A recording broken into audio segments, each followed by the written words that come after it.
ഒരാഴ്ചക്കാലം വത്തിക്കാനിൽ നടന്ന പ്രധാന വാർത്താ വിശേഷങ്ങളുമായി വത്തിക്കാൻ റിപ്പോർട്ട്. ഏവർക്കും സ്വാഗതം. മാർപ്പാപ്പ വിശ്രമം തുടരുന്നു. കൂടിക്കാഴ്ചകൾ നടത്തുന്നില്ല എന്ന് വത്തിക്കാൻ.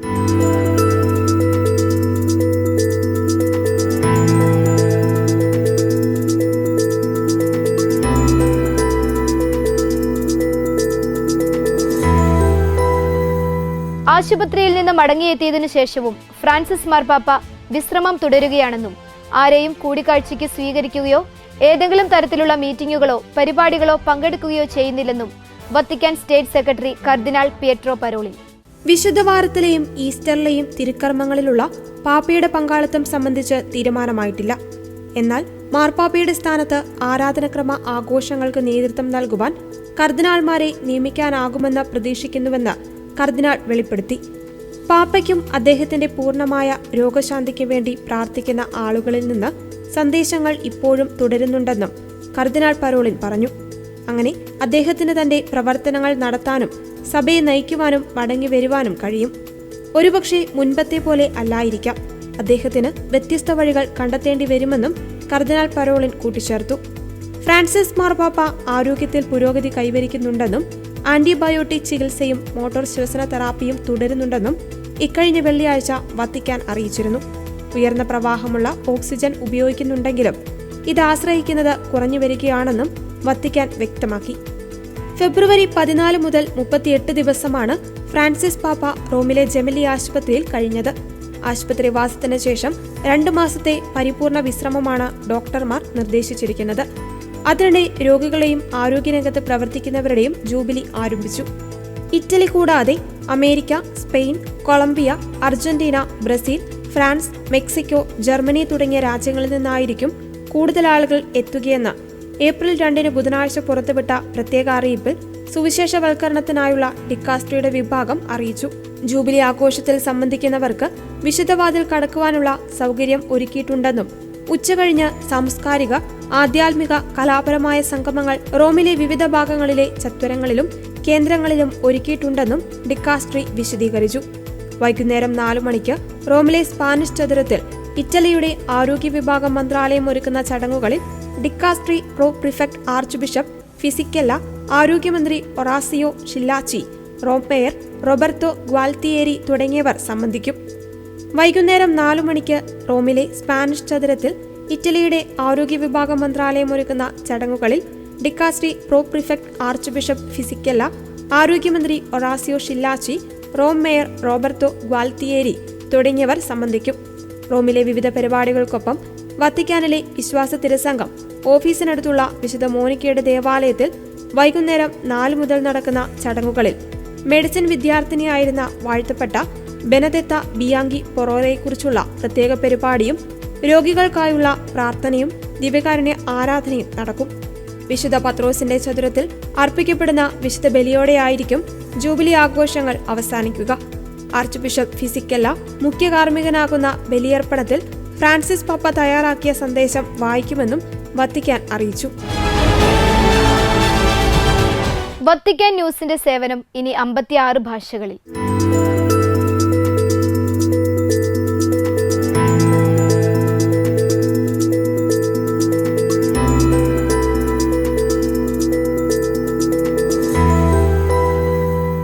ഏതാണ്ട് 1 കോടിയോളം ആളുകളുള്ള അസർബൈജാനിയിലെ ഭാഷയായ അസർബൈജാനിയിലും വത്തിക്കാൻ ന്യൂസ് സേവനം ആരംഭിച്ചു. ജീവിക്കുന്ന ശിലകൾ കൊണ്ട് പണി ചെയ്യപ്പെട്ട സഭയെ പടുത്തുയർത്തുന്നതിൽ എല്ലാ ഭാഷകളും പ്രധാനപ്പെട്ടതാണെന്ന് വാർത്താവിനിമയ കാര്യങ്ങൾക്കായുള്ള വത്തിക്കാൻ ഡിക്കാസ്റ്ററി പ്രീഫെക്ട് പൗളോ റൂഫീനി പറഞ്ഞു.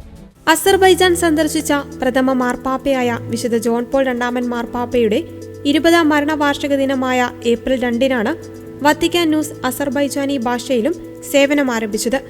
2002 മെയ് 23 അസർബൈജാനിലെ ബാക്കുവിൽ സുവിശേഷ പ്രഘോഷണം നടത്തവേ രാജ്യത്തെ ചെറിയൊരു സമൂഹം മാത്രമാണെങ്കിലും പൊതുസമൂഹത്തിന്റെ പുളിമാവും ആത്മാവുമായിരിക്കണം ക്രൈസ്തവ സമൂഹമെന്ന് വിശുദ്ധ ജോൺ പോൾ 2 പാപ്പ പറഞ്ഞിരുന്നുവെന്ന് അസർബൈജാൻ അപ്പസ്തോലിക പ്രിഫെക്ട് ബിഷപ്പ് വ്ളാഡിമർ ഫെക്കത്തെ അനുസ്മരിച്ചു. അസർബൈജാനിലെ കത്തോലിക്കരിൽ ഭൂരിഭാഗവും മറ്റു ഭാഷകൾ സംസാരിക്കില്ലെന്നും സഭാപരമായ കാര്യങ്ങൾക്ക് വിശ്വസനീയമല്ലാത്ത പല ഉറവിടങ്ങളെയും ആശ്രയിക്കേണ്ട ഗതിയിലാണ് അവർ ജീവിക്കുന്നതെന്നും അതുകൊണ്ട് തന്നെ പരിശുദ്ധ പിതാവിന്റെയും ആഗോള സഭയുടെയും ശരിയായ വിവരങ്ങൾ സ്വന്തം ഭാഷയിൽ ലഭിക്കുക എന്നത് ഏറെ പ്രധാനപ്പെട്ടതാണെന്നും ബിഷപ്പ് ഫെക്കത്തെ പറഞ്ഞു. രാജ്യത്ത് മാത്രമല്ല, രാജ്യത്തിനു പുറത്ത് ജീവിക്കുന്ന ലക്ഷക്കണക്കിന് ജനങ്ങളും സംസാരിക്കുന്നതാണ് അസർബൈജാനി ഭാഷ. ലക്ഷക്കണക്കിന് വിശ്വാസികൾക്ക് പാപ്പയുമായും ആഗോള സഭയുമായുള്ള ബന്ധത്തിന് സഹായകരമായി മാറുന്ന ഒരു ശ്രമമാണിതെന്ന് വത്തിക്കാൻ റേഡിയോ, വത്തിക്കാൻ ന്യൂസ് എന്നിവയുടെ മേധാവിയും എഡിറ്റോറിയൽ അസിസ്റ്റന്റ് ഡയറക്ടറുമായ മാസിമിലിയാനോ മെനിക്കെത്തി അഭിപ്രായപ്പെട്ടു. മലയാളം, ഹിന്ദി, തമിഴ്, കന്നഡ എന്നീ 4 ഇന്ത്യൻ ഭാഷകളിലും പാപ്പയുടെയും ആഗോള സഭയുടെയും വാർത്തകൾ വത്തിക്കാൻ ന്യൂസ് നൽകി വരുന്നുണ്ട്. കരുണയുടെ മിഷണറിമാരുടെ ജൂബിലി സമ്മേളനത്തിന് സമാപനം.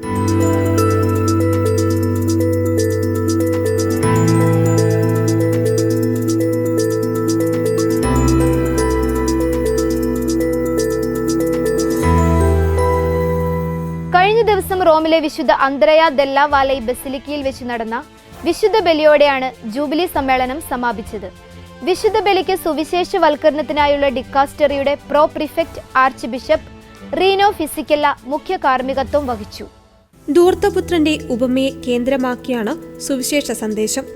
ലോകത്തിൽ ദൈവസ്നേഹത്തിൽ നിന്നും അകന്നുപോയ അനേകായിരങ്ങളെ തിരികെ എത്തിക്കുന്നതിന് ക്ഷമയോടെ കാത്തിരിക്കുന്ന ദൈവത്തെയാണ് കുമ്പസാരക്കൂടുകളിൽ അനുഭവേദ്യമാകുന്നതെന്ന് മോൺസിഞ്ഞോർ പറഞ്ഞു. ഈ ഉപമയിലെ 2 മക്കളും മനുഷ്യരായ നമ്മുടെ ജീവിതങ്ങളെ പ്രതിനിധാനം ചെയ്യുന്നുവെന്നും താൽക്കാലികമായ സന്തോഷങ്ങൾക്കു വേണ്ടി ലക്ഷ്യബോധമില്ലാതെ ദൈവത്തിൽ നിന്നും ദൈവഭവനമായ സഭയിൽ നിന്നും അകലങ്ങളിലേക്ക് യാത്ര ചെയ്യുന്നത് ഇന്ന് യാഥാർത്ഥ്യമുള്ള സത്യങ്ങളാണെന്നും ആർച്ച് ബിഷപ്പ് ചൂണ്ടിക്കാട്ടി. 2ാമത്തെ പുത്രൻ പരിഭവം ഉണർത്തുന്നത് പോലെ ദൈവത്തിന്റെ അടുപ്പം മനസ്സിലാകാതെ നേട്ടങ്ങൾക്ക് വേണ്ടി കുറ്റപ്പെടുത്തുന്ന സ്വഭാവവും മനുഷ്യരിൽ, പ്രത്യേകിച്ചും പുരോഹിതരിൽ ഉണ്ടാകുവാൻ സാധ്യതയുണ്ടെന്ന് പറഞ്ഞ അദ്ദേഹം പൗരോഹിത്യ വിശ്വസ്തതയും ഉത്തരവാദിത്വവും എപ്പോഴും ജീവിതത്തിൽ പാലിക്കേണ്ടതിന്റെ ആവശ്യകതയും ഓർമ്മിപ്പിച്ചു. ഉപമയിൽ വിവരിക്കുന്ന സ്നേഹസമ്പന്നനായ തൃത്വത്തിന്റെ ഭാവങ്ങൾ കുമ്പസാരിപ്പിക്കുന്ന വൈദികരുടെ ജീവിതത്തിലും പുലർത്തണമെന്നും നമ്മുടെ ചിന്തകളിലും പെരുമാറ്റങ്ങളിലും നമ്മെ സമീപിക്കുന്നവർക്ക് ആഴത്തിൽ പ്രവേശിക്കുവാൻ സാധിക്കും വിധം ഹൃദയവും മനസ്സും വിശാലമാക്കാൻ ശ്രദ്ധിക്കണമെന്നും ആർച്ച് ബിഷപ്പ് ഉദ്ബോധിപ്പിച്ചു. മകനെ കണ്ട് ഓടിച്ചെല്ലുന്ന പിതൃഭാവം പാപത്തെ അതിശയിപ്പിക്കുന്ന സ്നേഹത്തെ എടുത്തു കാണിക്കുന്നുവെന്നും ആ സ്നേഹം മകനിൽ ഒരു പുതുജീവൻ സൃഷ്ടിക്കുന്നുവെന്നും ഇതാണ് കുമ്പസാര വേദികളിൽ നടക്കുന്നതെന്നും അദ്ദേഹം പറഞ്ഞു. 2025 ജൂബിലി വർഷത്തിലെ 6ാമത്തെ വലിയ ജൂബിലി ചടങ്ങിനാണ് ഈ ദിവസങ്ങളിൽ റോം സാക്ഷ്യം വഹിച്ചത്. പ്രമുഖ വചന പ്രഘോഷകനും മലയാളിയുമായ ഫാദർ ജെയിംസ് മഞ്ഞാക്കലും കരുണയുടെ പ്രേക്ഷിതരായ വൈദികരുടെ ഈ ജൂബിലി സമ്മേളനത്തിൽ പങ്കെടുത്തിരുന്നു. 2015 കാരുണ്യത്തിന്റെ മഹാജൂബിലി വർഷത്തിന്റെ അവസരത്തിൽ ലോകത്തിന്റെ വിവിധ ഭാഗങ്ങളിൽ നിന്ന് ഫ്രാൻസിസ് പാപ്പ പ്രത്യേകമായി നിയമിച്ചിട്ടുള്ള കരുണയുടെ മിഷണറിമാരുടെ ഗണത്തിൽ കേരളത്തിൽ നിന്നും തെരഞ്ഞെടുക്കപ്പെട്ട ഏക വൈദികനായിരുന്നു ഫാദർ ജെയിംസ് മഞ്ഞാക്കൽ. വിശുദ്ധ വാതിലിലൂടെ പ്രവേശിച്ച് പോളിഷ് പ്രസിഡന്റ് വത്തിക്കാനിൽ ജൂബിലി തീർത്ഥാടനം നടത്തി.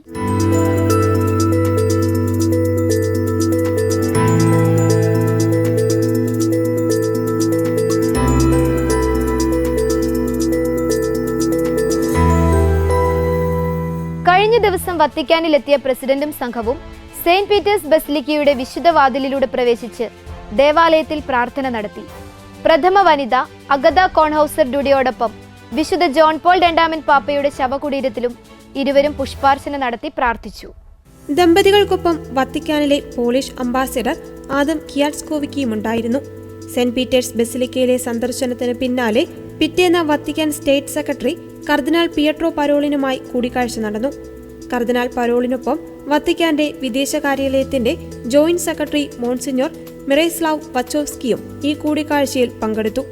2005 ഏപ്രിൽ 2 മരണമടഞ്ഞ പോളണ്ടുകാരനായ വിശുദ്ധ ജോൺ പോൾ 2 മാർപ്പാപ്പയുടെ ചരമവാർഷികത്തോടും പോളണ്ടിന്റെ ആദ്യ രാജാവായ ബൊളസ്വാവ് ഹെബ്രോയുടെ കിരീടധാരണത്തിന്റെ സഹസ്രാബ്ദവും 2025 ജൂബിലിയും കണക്കിലെടുത്താണ് കൂടിക്കാഴ്ച നടന്നത്. വത്തിക്കാനും പോളണ്ടിനും പൊതു താൽപര്യമുള്ള കാര്യങ്ങളും കൂടിക്കാഴ്ചയിൽ ചർച്ചാ വിഷയങ്ങളായി. അതിനിടെ പ്രസിദ്ധ ഇറ്റാലിയൻ കത്തോലിക്ക മാസികയായ ചിവിൽത്ത കത്തോലിക്കയുടെ 175 വാർഷിക ദിനമായ ഏപ്രിൽ 1 സുവിശേഷത്തോട് ചേർന്ന നല്ല മാധ്യമപ്രവർത്തനം തുടരാൻ ഫ്രാൻസിസ് പാപ്പ മാധ്യമപ്രവർത്തകരെ ഓർമ്മപ്പെടുത്തി. മാസികയുടെ director father Nuno da Silva ഗോൺസാൽവേസിന് അയച്ച സന്ദേശത്തിലാണ് പാപ്പ സന്ദേശം നൽകിയതും പരിശുദ്ധ സിംഹാസനത്തിനും തിരുസഭയ്ക്കും മാസിക നൽകുന്ന സേവനങ്ങളെ പ്രശംസിച്ചതും ക്രൈസ്തവ വിശ്വാസത്തിന്റെ വെളിച്ചത്തിൽ ചരിത്രം, രാഷ്ട്രീയം, സംസ്കാരം, ശാസ്ത്രം, കല തുടങ്ങിയ വിവിധ വിഷയങ്ങളെക്കുറിച്ച് ചിവിൽത്ത കത്തോലിക്ക നടത്തുന്ന രചനകൾ പ്രശംസനീയമാണെന്നും മാർപ്പാപ്പ പങ്കുവച്ചു. കഴിഞ്ഞ 175 വർഷങ്ങളിൽ ലോകത്തിലെ വിവിധ സംഭവങ്ങളെ വിശ്വാസത്തിന്റെ കണ്ണിലൂടെ വിലയിരുത്തുന്നതിൽ മാസിക നൽകിയ സംഭാവനകളെ പാപ്പ അനുസ്മരിച്ചു.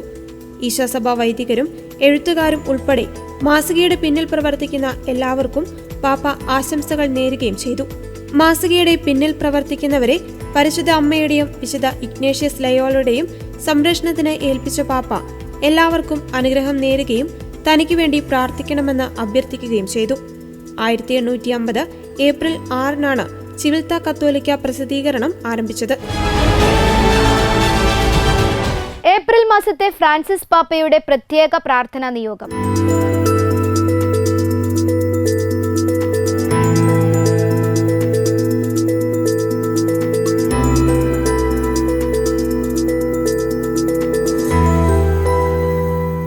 സാങ്കേതിക വിദ്യ ശ്രദ്ധയോടെ ഉപയോഗിക്കുന്നതിന് വേണ്ടിയാണ് ഏപ്രിൽ മാസം പ്രത്യേകം പ്രാർത്ഥിക്കുവാനായി പാപ്പ തിരഞ്ഞെടുത്തിരിക്കുന്നത്. നമ്മൾ സ്ക്രീനുകളിൽ കുറച്ച് സമയം നോക്കുകയും കൂടുതൽ സമയം പരസ്പരം നോക്കുകയും ചെയ്യണമെന്ന് ഞാൻ ആഗ്രഹിക്കുന്നു. ആളുകളുമായി ചെലവഴിക്കുന്നതിനേക്കാൾ കൂടുതൽ സമയം നമ്മുടെ സെൽഫോണുകളിൽ ചെലവഴിക്കുന്നത് തെറ്റാണ്. ശ്വസിക്കുകയും ചിരിക്കുകയും കരയുകയും ചെയ്യുന്ന ആളുകൾ നമുക്ക് ചുറ്റുമുണ്ടെന്ന് സ്ക്രീനിൽ കൂടുതൽ സമയം ചെലവഴിക്കുന്നതിലൂടെ നാം മറക്കുന്നുവെന്ന് ഏപ്രിൽ 1-ന് പുറത്തിറക്കിയ മുൻകൂട്ടി റെക്കോർഡ് ചെയ്യപ്പെട്ട വീഡിയോയിൽ മാർപ്പാപ്പ പറയുന്നു. സാങ്കേതിക വിദ്യ ദൈവം നമുക്ക് നൽകിയ ബുദ്ധിശക്തിയുടെ ഫലമാണെന്നത് സത്യമാണ്. പക്ഷേ നമ്മളത് നന്നായി ഉപയോഗിക്കേണ്ടതുണ്ട്. സാങ്കേതിക വിദ്യയെ വിഭജിക്കുവാനല്ല, ഒന്നിപ്പിക്കാനായി ഉപയോഗിക്കുക. ദരിദ്രരെ സഹായിക്കാനും രോഗികളുടെയും വ്യത്യസ്ത കഴിവുകളുള്ള വ്യക്തികളുടെയും ജീവിതം മെച്ചപ്പെടുത്തുവാനും നമ്മുടെ പൊതുഭവനത്തെ പരിപാലിക്കാനുമൊക്കെ സാങ്കേതിക വിദ്യ ഉപയോഗിക്കുക എന്ന് പാപ്പ അറിയിച്ചു. ഒന്നാം നിഖ്യ കൗൺസിലിന്റെ 1700-ാം വാർഷികത്തോടനുബന്ധിച്ച് രേഖ പുറത്തിറക്കി വത്തിക്കാൻ.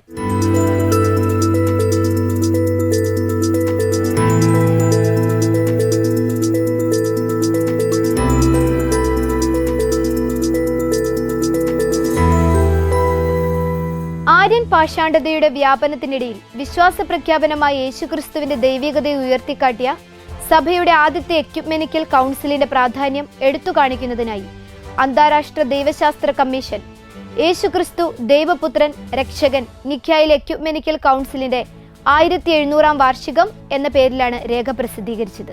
ക്രിസ്തു നമ്മുടെ പ്രത്യാശ എന്ന വിഷയത്തെ കേന്ദ്രീകരിച്ചുള്ള ഈ വാർഷികം ജൂബിലി വർഷത്തിലാണ് നടക്കുന്നത്. ഇത് കിഴക്കും പടിഞ്ഞാറുമുള്ള ഈസ്റ്റർ ആഘോഷിക്കുന്ന ക്രിസ്ത്യാനികളുടെ ആഘോഷങ്ങളുമായി പൊരുത്തപ്പെടുന്നു. നിഖ്യ വിശ്വാസ പ്രമാണം സഭയുടെ വിശ്വാസത്തിന്റെ കാതലായി നിലകൊള്ളുന്നുവെന്ന് ITC പത്രക്കുറിപ്പ് വെളിപ്പെടുത്തുന്നു. ഈ രേഖ വെറുമൊരു ചരിത്രരേഖയോ അക്കാദമിക് ദൈവശാസ്ത്രത്തിന്റെ പാഠമോ അല്ല. ക്രിസ്ത്യാനികൾക്കിടയിൽ സാഹോദര്യം പ്രോത്സാഹിപ്പിക്കുവാനും പ്രാദേശിക സഭകൾക്കുള്ളിൽ കത്തോലിക്ക വിശ്വാസികളുടെ കൂടുതൽ പങ്കാളിത്തം പ്രചോദിപ്പിക്കാനുമുള്ള ഫ്രാൻസിസ് മാർപ്പാപ്പയുടെ ആഗ്രഹത്തോട് ഈ രേഖ പ്രതികരിക്കുന്നുവെന്ന് വത്തിക്കാന്റെ ദൈവശാസ്ത്ര കമ്മീഷൻ പറഞ്ഞു. സഭയുടെ ഐക്യവും ദൗത്യവും ആദ്യമായി സാർവത്രിക തലത്തിൽ പ്രതീകാത്മകമായി പ്രകടിപ്പിക്കപ്പെട്ടത് നിഖ്യായിലാണ്. കത്തോലിക്ക സഭ ഇന്ന് ഉൾപ്പെട്ടിരിക്കുന്ന സിനഡൽ പ്രക്രിയയിൽ ബന്ധത്തിന്റെയും ദൗത്യത്തിനായുള്ള പരസ്പര ബന്ധത്തിന്റെയും തത്വത്താൽ അടയാളപ്പെടുത്തിയ ഒരു പരിവർത്തനവും പരിഷ്കരണവും ജീവിക്കുവാനുള്ള പ്രതിബദ്ധതയിൽ നിഖ്യ ഒരു ആധികാരിക റഫറൻസ് പോയിന്റും പ്രചോദനവുമായി നിലകൊള്ളുന്നുവെന്ന് പത്രക്കുറിപ്പിൽ പറയുന്നു. ഇതോടെ ഈ ആഴ്ചയിലെ വത്തിക്കാൻ റിപ്പോർട്ട് പൂർണ്ണമാകുന്നു. അടുത്തയാഴ്ച വീണ്ടും കാണാം. നന്ദി.